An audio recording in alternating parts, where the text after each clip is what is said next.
அஸ்ஸலாமு அலைக்கும் வரஹ்மத்துல்லாஹி வரகாத்துஹு. எல்லாருக்கும் வணக்கம். நம்ம இன்றைக்கி ஒரு கேரட்டை வச்சு ஒரு அருமையான கூல்ட்ரிங்க்ஸ் செஞ்சுருக்கோம். இந்த கூல்ட்ரிங்க்ஸ் வந்து வெயில் காலத்தில் உடம்புக்கு ரொம்ப நல்லது, யுக்தியாருக்கும் செய்யலாம். இந்த கூல்ட்ரிங்க்ஸ் வந்து நம்ம எப்படி சமைக்கலாங்கிறத வாங்க நம்ம முழு வீடியோவில் போய் பார்க்கலாம். முதல்ல நம்ம கேரட்டை வேக வச்சுக்கிடுவோம். நான் வந்து ஒரு 150 கிராம் அளவுக்கு கேரட் எடுத்திருக்கேன். கேரட்டை கட் பண்ணி சேர்த்துக்கிறேங்க. சேர்த்துட்டு அது கூடவே ஒரு கேரட்டு கூடவே 100 ml அளவுக்கு காய்ச்சின பசும்பால் சேர்த்துக்கிறேன். நீங்கள் பாக்கெட் பால் இருந்தால் கூட சேர்த்துக்கலாம். இப்போ இதை நம்ம வந்து விசில் போட்டு விட்ருவோம். பால் சேர்த்துட்டு நம்ம குக்கரை மூடி போட்டு விட்ருவோம். ஒரு 3 விசில் நம்மளுக்கு வரட்டும். 3 விசில் வந்தோடனே நம்ம பார்க்கலாம். வெயிட் போட்டு விட்டுறலாம். 3 விசில் வரட்டும், பார்ப்போம்.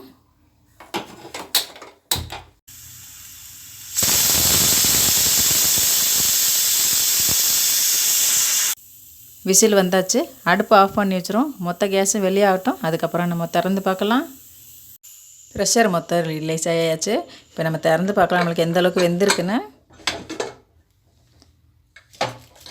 நல்லா வெந்துருச்சு பாருங்கள். நம்மளுக்கு பார்க்கும்போதே தெரியுது பாருங்கள். இப்போ தொட்டு பார்த்தோம்னாக்கா நல்லா குழைஞ்சிருச்சு. இது ஆறட்டும். ஆறுனதும் நம்ம மிக்சியில் இன்னும் கொஞ்சம் பொருளெல்லாம் சேர்த்து அரைக்கணும். அது எப்படி அரைக்கலான்னு பார்க்கலாம். கேரட்டை மட்டும் எடுத்து தனியாக ஆற வச்சுக்கிடுவோம்.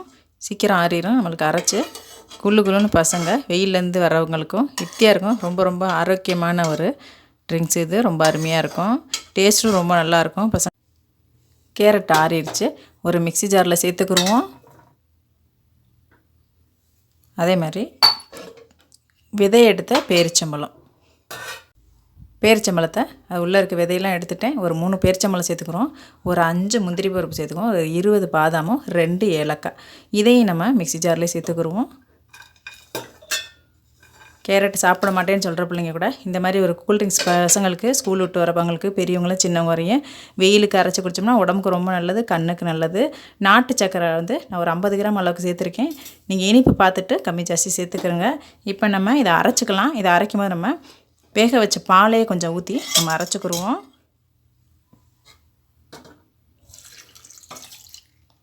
அரைச்சிட்டு வந்து பார்க்கலாம். அரைச்சிட்டு வந்துட்டேன். இன்னும் ஒரு 100 ml பால் நம்ம அது கூட சேர்த்துக்கிறோம். நான் அரைக்கும் போது ஒரு கொஞ்சமாக பால் சேர்த்து அரைச்சேன். 100 ml பால் மொத்தம் நம்மளுக்கு வந்து எவ்வளோ நம்மளுக்கு தேவையோ அந்தளவுக்கு நம்ம பால் ஊற்றிக்கலாம். நான் வந்து காய்ச்சி சுண்ட வச்சு ஆற வச்ச பால் தான் ஒரு 1/4 லிட்டர் பாலுக்கு நம்ம சேர்த்துருக்கோம். இப்போ இதை நம்ம சும்மா லைட்டாக ஒரு ஓட்டிட்டு வந்து பார்க்கலாம். இனிப்பு நீங்கள் உங்கள் விருப்பத்துக்கு தகுந்த மாதிரி போட்டுக்கலாம். நான் 50 கிராம் போட்டிருக்கேன்.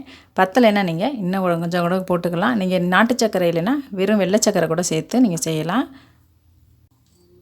அவ்வளோதான், நம்ம அரைச்சிட்டு வந்தாச்சு. கமன்னு வாசனையாக இருந்தாலும் 10 நிமிஷம் போதும். வெயிலில் இருந்து வரவங்களுக்கும் யுக்தியாக இருக்கும். ரொம்ப குள்ளுன்னு கொடுக்கலாம். சில்லுன்னு பால் வச்சு கொடுங்க.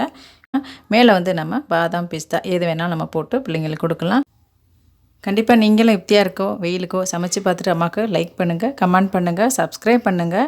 சப்ஸ்கிரைப் பண்ண எல்லாம் அம்மா வீடியோ தொடர்ந்து பார்த்துட்டு வாங்க. ரொம்ப நன்றி.